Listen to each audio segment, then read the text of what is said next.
Bonjour, bienvenue sur le blog Utips. On va voir aujourd'hui quelles sont les dernières nouveautés annoncées par Apple au mois de juin 2017 lors de la dernière keynote. Il y a pas mal de gens qui m'ont demandé un petit peu ce que j'en pensais. On va faire le tour rapidement des nouveautés pour que vous soyez un petit peu au courant de tout ce qui est sorti récemment si vous n'avez pas vu les dernières news.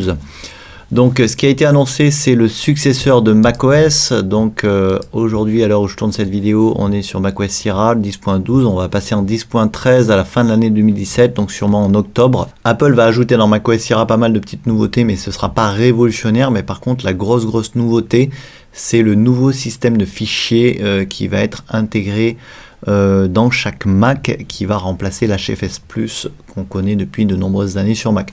Donc j'aurai l'occasion de reparler ça à la rentrée, mais ça va notamment proposer une hausse des performances, notamment lors des copies de fichiers, etc.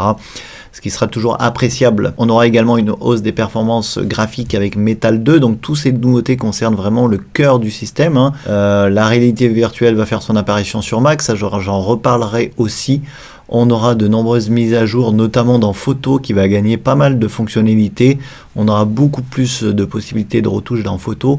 Et on va enfin, dans Photo, pouvoir faire un clic droit et ouvrir nos photos dans Photoshop, dans Affinity, etc. Donc ça, c'est un petit truc qui manquait. Vous voyez, on pourra enfin ouvrir et modifier nos photos, puis revenir dans Photo après avoir fait le traitement dans un logiciel externe à Photo.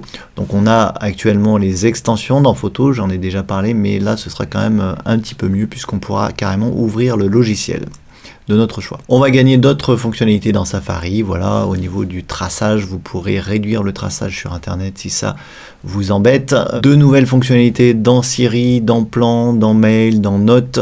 On aura également aussi des fonctionnalités attendu depuis longtemps, notamment sur iCloud. Alors je ne sais plus où c'est sur la page, mais dans iCloud Drive, on va enfin pouvoir partager des dossiers. Donc ça fait un moment personnellement que j'attendais cette fonction qui était présente sur Dropbox depuis de nombreuses années. Et si je regarde ici, voilà, partager avec iCloud Drive, voilà, on pourra inviter des personnes à partager le contenu d'un dossier. Donc c'est quand même appréciable. Donc voilà les nouveautés qui nous attendent pour la fin de l'année sur Mac avec macOS High Sierra. Ce sera la version 10.13 de macOS. On a également pas mal de nouveautés sur iOS 11 sur iPad et iPhone. Et la plus grosse mise à jour va se situer sur l'iPad qui va gagner énormément de fonctionnalités. J'aurai l'occasion d'en reparler, mais vous voyez, on va avoir un dock comme ça sur iPad, un peu comme sur le Mac. Ce qui va permettre d'être quand même un petit peu productif. Et la grosse nouveauté, c'est le logiciel Files, qui est tout simplement un équivalent du Finder sur Mac, je dirais enfin. Sur iPhone et iPad, on a un navigateur de fichiers et les tags qu'on a l'habitude d'utiliser ici dans le Finder, en bas, je ne sais pas si vous les utilisez, moi j'adore utiliser ces tags, eh bien ils vont se synchroniser avec iCloud et vous pourrez enfin avoir tous vos docs synchronisés sur Mac, iPhone, iPad grâce aux tags et notamment à iCloud Drive.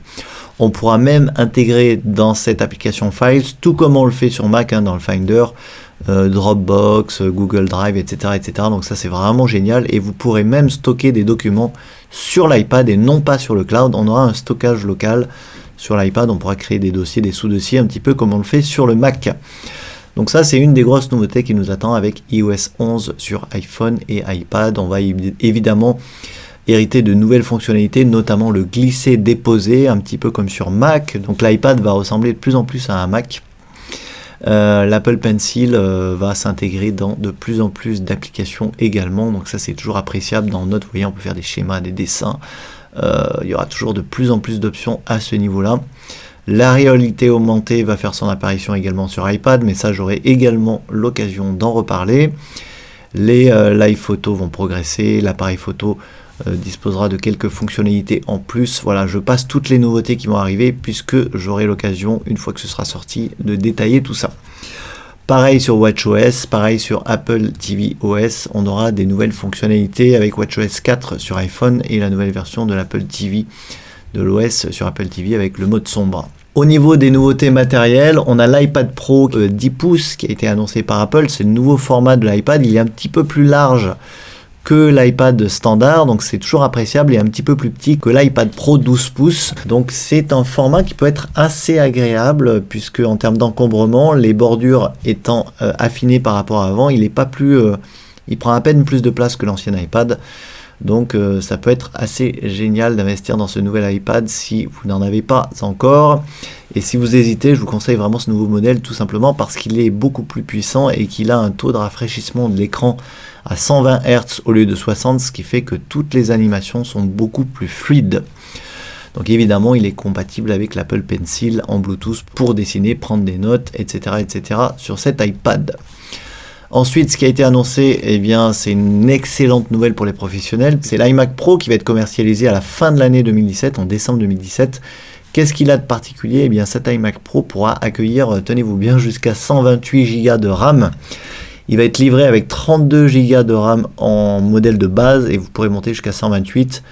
Vous allez avoir également, vous voyez, il est gris, gris sidéral.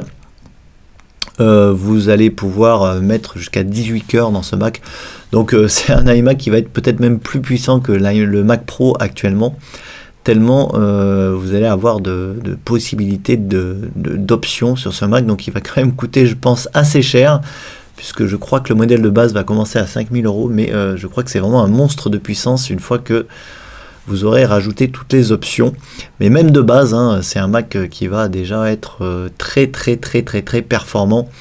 On pourra même mettre un SSD jusqu'à 4 Tera à l'intérieur. Donc voilà, je vous passe tous les détails, j'en reparlerai quand il sera disponible à la vente. Donc ça, c'est une excellente nouvelle. Et cet iMac Pro, l'autre bonne nouvelle, c'est qu'il va être accompagné d'un clavier sans fil Apple avec le pavé numérique. Il est d'ailleurs déjà commercialisé, ce clavier d'Apple. Je vais vous le montrer rapidement. Puisque si vous cherchez un tel clavier, eh bien maintenant il existe, alors qu'il n'existait pas avant. On va aller dans les accessoires. Et ce clavier est d'ores et déjà disponible sur l'Apple Store. Je vais vous montrer ça. Voilà le clavier dont je vous parle, le clavier Apple Bluetooth, mais étendu, c'est-à-dire avec le pavé numérique. Donc il est sans fil, mais avec le pavé numérique. Donc ça permet, dans certains types de logiciels, de gagner beaucoup de temps.